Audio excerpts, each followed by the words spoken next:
Hello friends, welcome to GK डोल। Friends, आज इस वीडियो में हम प्रीवियस ईयर क्वेश्चन का डिस्कशन करेंगे जो आपके एग्ज़ाम के लिए काफ़ी बेहतर रहेगा। अगर आप इस चैनल पे पहली बार आए हैं या विजिट कर रहे हैं तो हमारी वीडियो को लाइक करें, सब्सक्राइब करें और अपने दोस्तों के साथ शेयर करें और बेल आइकॉन को ज़रूर दबा दीजिए ताकि एग्ज़ाम से रिलेटेड जितने भी ज़रूरी अपडेट हैं आपको मिलते रहे। तो चलिए फ्रेंड्स, बिना देरी किए हुए आज का सेशन स्टार्ट करते हैं। हमारा पहला प्रश्न है, तीजन बाई छत्तीसगढ़ से एक पारंपरिक प्रदर्शन कला रूप पंडवानी की एक प्रतिपादक हैं जिसमें वह संगीत संगत के साथ डैश से कहानियाँ का अभिनय करती हैं। तो फ्रेंड्स, ये तीजन बाई है जो छत्तीसगढ़ के लोक नृत्य पंडवानी से संबंधित है। तो यहाँ आंसर होगा फ्रेंड्स महाभारत। तो चलिए फ्रेंड्स, आइए देखते हैं इसका एक्सप्लेनेशन। इसका एक्सप्लेनेशन है, इसका उत्तर होगा महाभारत। तीजन बाई छत्तीसगढ़ की एक पारंपरिक कला रूप पांडवानी की समर्थक है जिसमें वह संगीत की पृष्ठभूमि के साथ महाभारत की कहानियों को मंजूरी देती हैं। यानी ये जो भी नृत्य करती हैं पांडवानी नृत्य, उससे महाभारत की कहानियों को जोड़कर करती हैं। ठीक है, तो फ्रेंड्स इससे आपके 3 क्वेश्चन निकलते हैं। एक, पांडवानी कहाँ का लोक नृत्य है या लोक कला है, और एक तीजन बाई छत्तीसगढ़ से संबंधित हैं जो पांडवानी लोक नृत्य से रिलेटेड है। फिर इसमें महाभारत से जुड़ी हुई कहानियों का प्रदर्शन किया जाता है। अब आइए देखते हैं महाभारत के बारे में। तो महाभारत प्राचीन भारत की 2 प्रमुख संस्कृत गाथा में से एक है जबकि दूसरा रामायण है। पहला महाकाव्य, ये 2 महाकाव्य है, रामायण और महाभारत। अब महाभारत में यह कुरुक्षेत्र युद्ध में चचेरे भाइयों के 2 समूहों के बीच में संघर्ष जैसे कौरव और पांडवों के बीच में संघर्ष के बारे में दिखाया गया है या बताया गया है।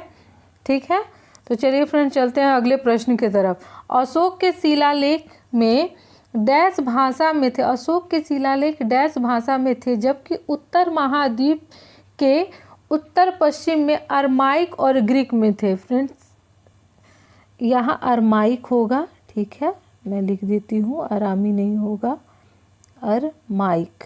ठीक है, अरमाइक होगा। अब मैं आपको समझाती हूँ। ये हमारा इंडिया का मैप,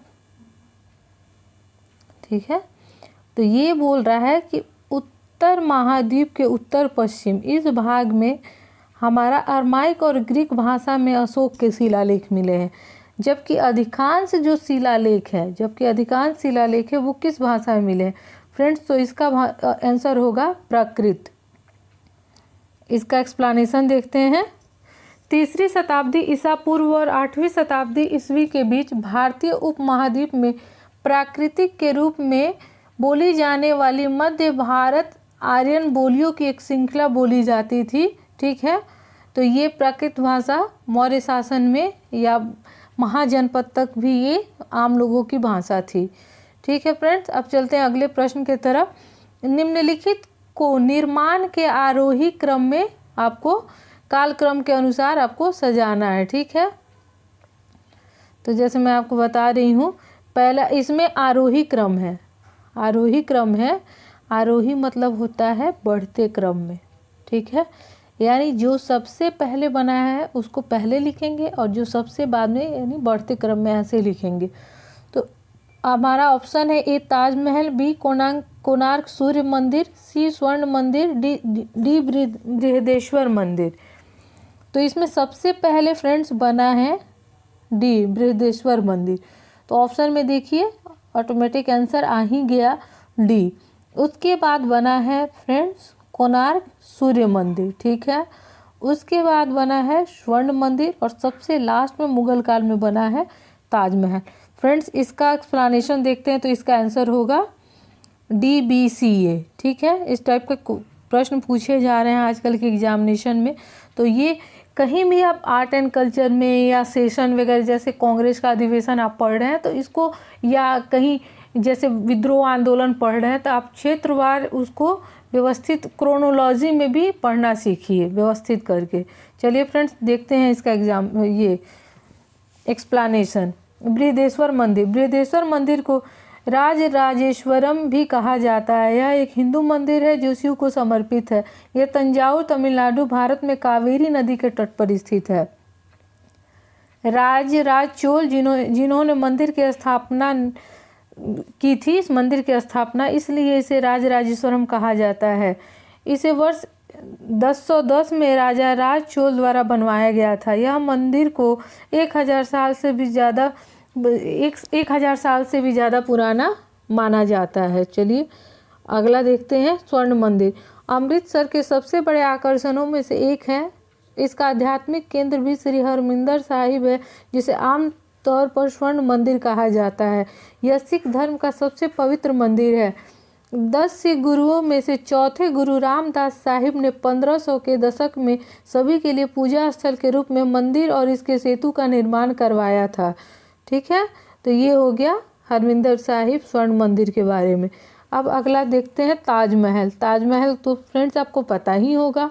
मुगल बादशाह शाहजहां के आदेश से 1631 से 1648 के बीच आगरा में सफ़ेद संगमरमर की एक विशाल मकबरा बनवाया गया था। ठीक है, हो सकता है पूछ ले आपको एग्जाम में कि ताजमहल क्या है, मकबरा है, मस्जिद है, ये मंदिर है, कुछ भी ऐसे ऑप्शन में दे सकता है, तो आप मस्जिद मकबरा में कंफ्यूज हो सकते हैं। तो फ्रेंड्स ये मकबरा है।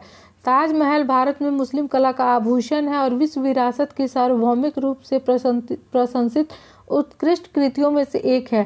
ताजमहल यमुना नदी के दाहिने किनारे पर स्थित है। फ्रेंड्स इसको याद रखिएगा। ठीक है, इसको याद रखिएगा। यह उत्तर प्रदेश के आगरा जिले में है। ये क्वेश्चन पूछा हुआ है फ्रेंड्स, इसलिए इसको याद रखिएगा। चलिए चलते हैं आगे। अब कोणार्क सूर्य मंदिर, जो ऑप्शन में चारों हैं, मैं उन चारों का एक्सप्लेनेशन दे रही हूँ। इस मंदिर का निर्माण राजा नरसिंह देव प्रथम ने 1250 में करवाया था। इसे 1984 में यूनेस्को की विश्व धरोहर स्थल घोषित किया गया है। इसे सूर्य देवालय या ब्लैक पैगोडा भी कहते हैं। ठीक है, यह उड़ीसा में है। कोणार्क का सूर्य मंदिर कहाँ है? तो उड़ीसा में है। ठीक है, यह उड़ीसा में है।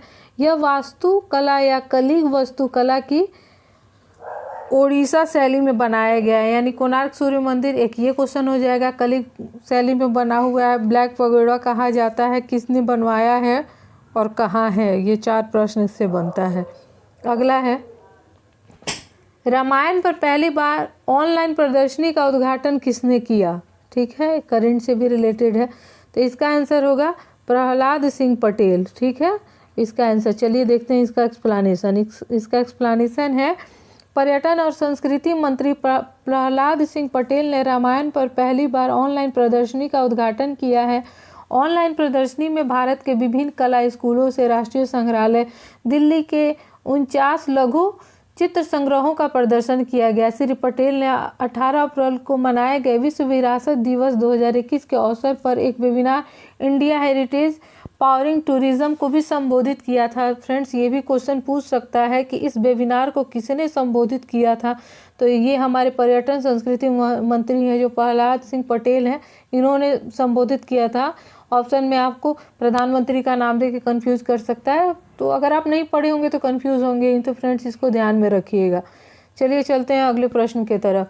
भारत के सर्वोच्च नागरिक सम्मान प्रतिष्ठित भारत रत्न से सम्मानित होने वाले पहले संगीतकार कौन थे?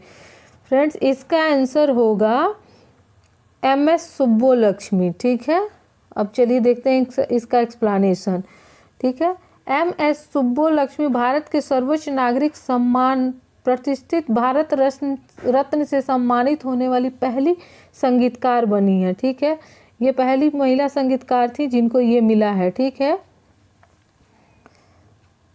वैसे भारत रत्न के बारे में भी देखते हैं। भारत रत्न जो है वो भारत का सर्वोच्च नागरिक सम्मान है। ठीक है, और भारत के राष्ट्रपति द्वारा इसको दिया जाता है। सबसे पहला भारत रत्न आपको मिला था C राजगोपालाचारी और डॉक्टर सर्वपल्ली राधाकृष्ण, और महिला में सबसे पहले मिला था अगर किसी महिला को तो वो थी इंदिरा गांधी। यहाँ संगीतकार पूछा है तो इसमें अगर पहली महिला संगीतकार या पहली संगीतकार, चाहे वो लेडीज हो, मेल हो, फीमेल हो, तो उसमें MS सुब्बोलक्ष्मी होगा। वैसे पहली महिला में इंदिरा गांधी होगा। चलिए अगला प्रश्न, किस उच्च न्यायालय ने आधिकारिक संचार में दलित शब्द के प्रयोग पर प्रतिबंध लगा दिया है? ठीक है, यानी अब दलित वहाँ कहने पे कानूनी कार्रवाई हो सकती है। तो ये है मध्य प्रदेश उच्च न्यायालय। जब किसी भी बात पे प्रतिबंध लगता है यानी उसके लिए पनिशमेंट अरेंज किया जाता है। चलिए इसका एक्सप्लेनेशन देखते हैं। मध्य प्रदेश उच्च न्यायालय की ग्वालियर पीठ ने आधिकारिक और अनौपचारिक संचार में दलित शब्द के इस्तेमाल पर प्रतिबंध लगा दिया। हाई कोर्ट की ग्वालियर बेंच ने सुझाव दिया है कि दलित की जगह अनुसूचित जाति या जनजाति का इस्तेमाल किया जाए। चलिए अगले प्रश्न पे चलते हैं। 13 से 18 दिसंबर 2021 तक वस्तुतः हुए 16वें सत्र के दौरान यूनेस्को की मानवता की अमूर्त सांस्कृतिक विरासत की प्रतिनिधि सूची में किस सांस्कृतिक उत्सव को अंकित किया गया है? फ्रेंड्स, इसका आंसर होगा दुर्गा पूजा। ठीक है, एक्सप्लेनेशन देखते हैं। अमूर्त सांस्कृतिक विरासत की सुरक्षा के लिए अंतर सरकारी समिति ने मानवता की अमूर्त सांस्कृतिक विरासत की प्रतिनिधि सूची में कोलकाता में दुर्गा पूजा अंकित की है। यह निर्णय 16वें सत्र के दौरान आया जो वस्तुतः 13 से 18 दिसंबर 2021 तक चल रहा था। ठीक है, अब ये दुर्गा पूजा आपको पता है कि ये पश्चिम बंगाल का प्रमुख त्यौहार है। चलिए अगले प्रश्न पे चलते हैं। भारत के संविधान में प्रदान की गई न्यायपालिका और न्यायिक समीक्षा की स्वतंत्रता को कहाँ के संविधान से, किस संविधान से लिया गया है? तो ये अमेरिका के संविधान से लिया गया है न्यायिक समीक्षा। फ्रेंड्स, ये बहुत ही इम्पोर्टेंट है, इसका एक्सप्लेनेशन भी देखते हैं। न्यायिक समीक्षा से तात्पर्य सर्वोच्च न्यायालय की कानून की संवैधानिकता का पालन करने की शक्ति से है। यदि न्यायालय इस निष्कर्ष पर पहुंचता है कि कानून संविधान के प्रावधानों के साथ असंगत है तो ऐसे कानून को असंवैधानिक और अनुपयुक्त घोषित कर देता है न्यायालय। ठीक है, अब इसमें एडिशनल इन्फॉर्मेशन फ्रेंड्स यहाँ हम देख लेते हैं। ठीक है, न्यायपालिका से रिलेटेड 1786 में वारन हेस्टिंग्स के बाद लॉर्ड कॉर्नवालिस गवर्नर जनरल बना। 1787, 1790, 1793, 1793 के समय में उसने न्यायिक सुधारों की शुरुआत की। ठीक है, उसके बाद इससे रिलेटेड यह अनुच्छेद है। ठीक है, भारतीय संविधान का अनुच्छेद है, इसको फ्रेंड्स आप एक बार देख लीजिएगा। ठीक है, चलिए चलते हैं अगले प्रश्न की तरफ। भारतीय संविधान के किस संशोधन में भारतीय संविधान में भाग 9 को जोड़ा गया है? फ्रेंड्स, इसका आंसर होगा 73 कॉन्स्टिट्यूशन अमेंडमेंट एक्ट। ठीक है, यानी 73वां संविधान संशोधन के द्वारा। चलिए देखते हैं इसका एक्सप्लेनेशन। भारतीय संविधान का भाग 9 भारत में पंचायती राज व्यवस्था का विचार ग्रामीण स्थानीय स्वशासन की व्यवस्था का प्रतीक है। 73वें संविधान संशोधन अधिनियम ने भारतीय संविधान में एक नया भाग 9 और अनुच्छेद 243 से 243 क से 243 ओ जोड़ा। ठीक है, भारतीय संविधान के 73वें संविधान संशोधन अधिनियम ने पंचायती राज व्यवस्था को संवैधानिक दर्जा प्रदान किया। पंचायती राज शब्द का सर्वप्रथम प्रयोग जवाहरलाल नेहरू ने किया था। चलिए चलते हैं अगले प्रश्न की तरफ। दक्षिण भारत के पहाड़ी क्षेत्रों में निम्नलिखित में से किस मिट्टी की उपस्थिति के कारण इस क्षेत्र में चाय और कॉफ़ी की खेती के लिए उपयुक्त बनाती है? ठीक है फ्रेंड, इसका आंसर होगा लेटेराइट मिट्टी। ठीक है, आप बाकी मिट्टी के बारे में भी थोड़ा सा पढ़ लेंगे, जैसे काली मिट्टी को रेगूड़ मिट्टी बोलते हैं, ये कपास की खेती के लिए इम्पोर्टेंट होता है। जलोढ़ मिट्टी काफ़ी उपजाऊ होती है, जहाँ धान गेहूँ की खेती होती है। लेटेराइट मिट्टी तो आपने देख ही लिया कि चाय और कॉफ़ी की खेती के लिए उपयुक्त है। अब चलिए इसका एक्सप्लेनेशन देखते हैं। लेटेराइट मिट्टी, चाय का पौधा गहरी और उपजाऊ अच्छी जल निकासी वाली लेटेराइट मिट्टी में ह्यूमस और कार्बनिक पदार्थों से भरपूर उष्णकटिबंधीय और उपोष्णकटिबंधीय जलवायु के साथ अच्छी तरह से विकसित होता है। लेटेराइट मिट्टी चाय, कॉफ़ी और काजू की खेती के लिए अच्छी होती है। यह मिट्टी लोहे और एल्युमिनियम से भरपूर चट्टानी प्रकार की होती है। यह आमतौर पर गर्म और आर्द्र उष्णकटिबंधीय क्षेत्रों में निर्मित मानी जाती है। ठीक है, तो ये मिट्टी इसकी खासियत हो गई। ठीक है, तो इस मिट्टी में चाय, काजू और कॉफ़ी की खेती अच्छी होती है। चलिए फ्रेंड, चलते हैं अगले प्रश्न की तरफ। वह दर्पण क्या कहलाता है जिसका परावर्तक पृष्ठ बाहर की ओर मुड़ा होता है? तो फ्रेंड्स बताइए क्या कहलाता है? तो उसको कहते हैं उत्तल दर्पण। ठीक है, इसका एक्सप्लेनेशन भी देख लेते हैं। इसका एक्सप्लेनेशन है ये, उत्तल दर्पण चम्मच के पिछले भाग की तरफ बाहर की ओर मुड़ा होता है। ठीक है, और यहाँ पे मैंने उत्तल दर्पण के बारे में आपको पूरा एक्सप्लेन किया है और यहाँ पे फिर अवतल दर्पण के बारे में। ठीक है, तो आप देख लेंगे, उसको पढ़ लेंगे एक बार कि अवतल दर्पण का उपयोग सेविंग ग्लास में होता है, वाहन के हेडलाइट सर्च लाइट के परावर्तक के रूप में, आपको सोलर कुकर में। ठीक है, आँख कान नाक की जो जांच होती है उस मिरर में भी डॉक्टर अवतल दर्पण का उपयोग करते हैं। और उत्तल दर्पण का जो होता है ना, वाहन के रिव्यू मिरर में जो लगा होता है उसमें उत्तल दर्पण का प्रयोग होता है और ये बाहर उभरा हुआ होता है। ठीक है, चलिए चलते हैं अगले प्रश्न की तरफ। निम्नलिखित में से क्या एक प्राथमिक वायु प्रदूषक है? ठीक है, प्राथमिक वायु प्रदूषक फ्रेंड्स इसका आंसर होगा कार्बन, सल्फर और नाइट्रोजन के ऑक्साइड। ठीक है, इसका एक्सप्लेनेशन देख लेते हैं। प्रदूषण क्या है? पर्यावरण के भौतिक, रासायनिक या जैविक पहलुओं में अवांछित परिवर्तन है जो प्रत्यक्ष या अप्रत्यक्ष रूप से सजीव के लिए हानिकारक है। प्रदूषण फैलाने वाले हानिकारक पदार्थ प्रदूषक कहलाते हैं। ठीक है, अब प्राथमिक प्रदूषक है, फिर द्वितीय प्रदूषक है, तृतीय प्रदूषक है, ये आप एक बार देख लेंगे। तो मैंने इसका आंसर आपको बता दिया है। चलिए चलते हैं अगले प्रश्न की तरफ। नाइट्रोजन गैस के अणु में निम्नलिखित में से कौन सा आबंध पाया जाता है? इसमें होगा त्रिसंयोजी। फ्रेंड्स ये पूछा हुआ क्वेश्चन है और ये VVI क्वेश्चन है। ठीक है, चलते हैं अगले प्रश्न की तरफ। अगला प्रश्न है हमारा, कहा जाता है कि राजकुमारी रत्नावली की प्रेम कहानी के बारे में संस्कृत नाटक रत्नावली डैश द्वारा लिखी गई है। तो ये लिखा गया है राजा हर्षवर्धन यानी हर्ष द्वारा। चलिए एक्सप्लेनेशन देखते हैं। इन्होंने और भी नाटक लिखी और भी पुस्तकें लिखी हैं, उसके बारे में भी देख लेते हैं। रत्नावली एक राजकुमारी रत्नावली और एक राजा उद्यन के बारे में एक संस्कृत नाटक है जिसे हर्षवर्धन ने लिखा है। नागानंद प्रियदर्शिका रत्नावली राजा हर्ष द्वारा लिखी गई है। ठीक है, ये बहुत इंपॉर्टेंट है ये तीनों बुक। अब हर्षवर्धन के बारे में थोड़ा देख लेते हैं। वह 606 से 643 ईस्वी तक उत्तर भारत में एक बड़े साम्राज्य का शासक था। उसका शासनकाल प्राचीन से मध्ययुगीन काल में संक्रमण का प्रतीत होता है, जब विकेंद्रीकृत क्षेत्रीय साम्राज्य लगातार आधिपत्य के लिए संघर्ष कर रहे थे, यानी छोटे छोटे राज्य आपस में आधिपत्य के लिए संघर्ष कर रहे थे। वह अपने भाई राज्यवर्धन की मृत्यु के बाद थानेश्वर की गद्दी पर बैठा था। थानेश्वर कन्नौज की चीनी यात्री वेनसांग उसके शासनकाल में भारत आया था। ये सबसे इम्पोर्टेंट है फ्रेंड्स, जो यहाँ लास्ट लाइन है, तो इसको याद रखिएगा कि वेनसांग कब आया था, तो हर्षवर्धन के शासनकाल में आया था। ठीक है, अब अगला प्रश्न है, हौज-ए-सुल्तानी दिल्ली के बाहर एक बड़ा जलाशय था जिसका निर्माण किसके द्वारा किया गया था? इसका आंसर होगा फ्रेंड्स सुल्तान इल्तुतमिश। सुल्तान इल्तुतमिश ने हौज-ए-सुल्तानी के पास एक जलाशय का निर्माण किया था। इसका एक्सप्लेनेशन देखते हैं। सुल्तान इल्तुतमिश ने दिल्ली के बाहर हौज-ए-सुल्तानी का एक बड़ा जलाशय बनवाया था। वर्ष 1230 में खुदाई में निकला यह तालाब मेहरौली दक्षिण दिल्ली में हौज-ए-सुल्तानी या हौज-ए-शमसी के नाम से आज भी मौजूद है। इल्तुतमिश के शासनकाल के दौरान इस तालाब की खुदाई की गई थी। इल्तुतमिश जो था वो गुलाम वक्त का तीसरा सुल्तान था। उसने 1211 से 1236 तक दिल्ली के सल्तनत पर शासन किया। वह कुतुबुद्दीन ऐबक का दामाद था और कुतुब मीनार का निर्माण इल्तुतमिश ने पूरा करवाया था, जबकि न्यू कुतुबुद्दीन ऐबक ने रखी थी। और इस इल्तुतमिश की उत्तराधिकारी कौन थी? रजिया सुल्तान, जो पहली मुस्लिम शासिका थी।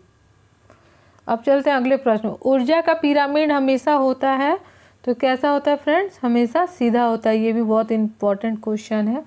ये यहाँ मैं लिख देती हूँ, पर प्रश्न आपका ढक गया है। ऊर्जा का पिरामिड पारिस्थितिकी पिरामिड का एकमात्र प्रकार है जो हमेशा सीधा होता है, क्योंकि खाद्य श्रृंखला में ऊर्जा का प्रवाह हमेशा एक तरफा होता है। ठीक है, जो खा रहा है उसको ऊर्जा मिलती है, जिसको खा रहा है उसको नहीं। ठीक है, तो इसका एक्सप्लेनेशन भी आप यहाँ देख लेंगे। चलिए चलते हैं अगले प्रश्न की तरफ। निम्नलिखित में से कौन सा ऊष्मा स्थानांतरण का एक तरीका है? आपका ऑप्शन है चालन, संवहन और विकिरण। फ्रेंड्स इसमें तीनों होगा। तीनों के द्वारा ऊष्मा का स्थानांतरण एक माध्यम से दूसरे माध्यम में होता है।